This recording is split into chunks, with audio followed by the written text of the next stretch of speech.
भारत पिछले 5 सालों में दुनिया का तीसरा सबसे बड़ा निर्यातक देश बन गया है और इसने कई दिग्गज देशों को पीछे छोड़ दिया है। 2018 से 2023 के दौरान भारत के निर्यात की हिस्सेदारी जिन दूसरे क्षेत्रों में बढ़ी है उसमें बिजली के सामान, न्यूमेटिक टायर, नल, वाल्व और सेमीकंडक्टर उपकरण है। हमारा देश एक मजबूत और सशक्त हाथों में है जिसे पता है कि किस दिशा में जाना है, क्या करना है और कहाँ बढ़ना है।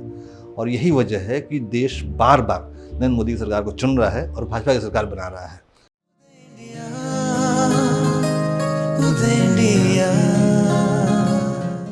हमारा देश आगे बढ़ रहा है, तरक्की की सीढ़ियां चढ़ रहा है और विकास के नए नए कीर्तिमान गढ़ रहा है।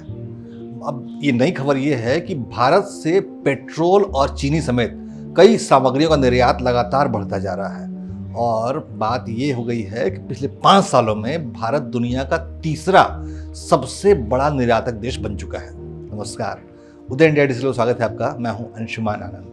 निर्यात से जुड़े क्षेत्र में हमारे देश ने अच्छी प्रगति की है। भारत से दूसरे देशों में भेजे जाने वाले पेट्रोलियम, रत्न यानी कीमती ज्वेलरी और कृषि उत्पादों की मात्रा बहुत ज़्यादा बढ़ गई है। इन तीनों के अलावा कई और प्रमुख क्षेत्रों में भारत का निर्यात लगातार बढ़ता जा रहा है। भारत पिछले 5 सालों में दुनिया का तीसरा सबसे बड़ा निर्यातक देश बन गया है और इसने कई दिग्गज देशों को पीछे छोड़ दिया है। साल 2018 से 2023 के दौरान भारत से होने वाले पेट्रोलियम निर्यात में दोगुनी तेजी दर्ज की गई है और कई और दूसरे ऐसे क्षेत्र हैं जिसमें भारत का निर्यात तेजी से प्रगति कर रहा है। 2018 से 2023 के दौरान भारत के निर्यात की हिस्सेदारी जिन दूसरे क्षेत्रों में बढ़ी है उसमें बिजली के सामान, न्यूमेटिक टायर, नल, वाल्व और सेमीकंडक्टर उपकरण है। सरकारी आंकड़ों के मुताबिक 2023 में पेट्रोलियम निर्यात जो था बढ़कर अब जो है वो 84.96 अरब डॉलर हो गया है। यानी साल 2018 में 6.45% से बढ़कर 2023 में 12.59% हो गया है। ये दुनिया में भारत की जो हिस्सेदारी है पेट्रोलियम निर्यात की, ये उसका रेशियो है।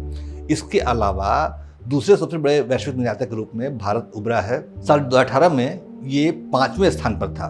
कीमती और अर्ध कीमती यानी प्रीशियस और सेमी प्रीशियस स्टोन के क्षेत्र में देश की हिस्सेदारी 2018 में 16.27% थी, जो कि 2023 में 36.53% हो गई है। यानी कुल निर्यात हमारा जो है वो जो जेम्स और ज्वेलरी का था वो 1.52 अरब डॉलर का रहा है और इसकी बहुत बड़ी हिस्सेदारी हमारे भारत के विदेशी मुद्रा अर्न करने में रही है।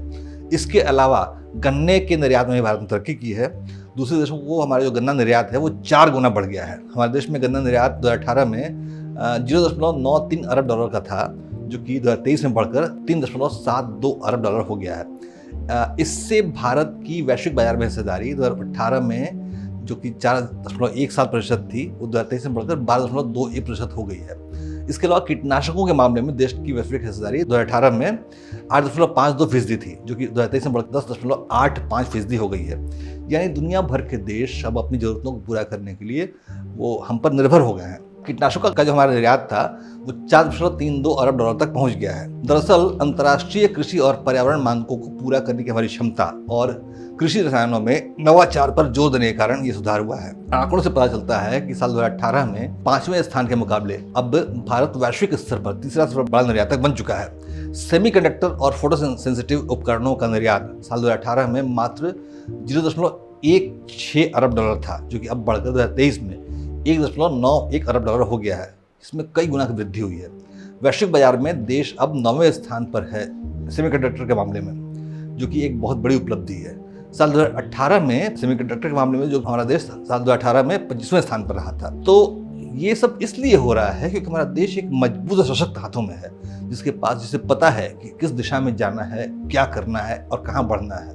और यही वजह है कि देश बार बार नरेंद्र मोदी की सरकार को चुन रहा है और भाजपा की सरकार बना रहा है। और आगे भी अगर हमें अपनी इस विकास की रफ्तार को बनाए रखना होगा तो हमें नरेंद्र मोदी से एक दूरदर्शी सोच के नेता की जरूरत पड़ेगी। जय हिंद, जय भारत।